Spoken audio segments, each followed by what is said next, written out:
বৃষ্টি ঝরে আধার প্রান্তরে, কেউ দেখে না কেউ জানে না, চুপিসারে বেরিয়ে পড়ে নির্জনে নিজেকে জড়িয়ে চাদরে, নির্জনে নিজেকে জড়িয়ে চাদরে।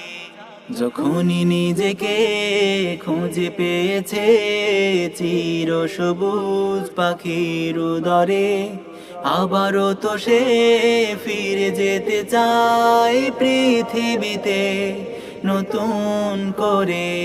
তামান্না তার আশাদা, তামান্না তার আশাদা, মুছে দিতে তাগুত কুফার, মুছে দিতে তাগুত কুফার।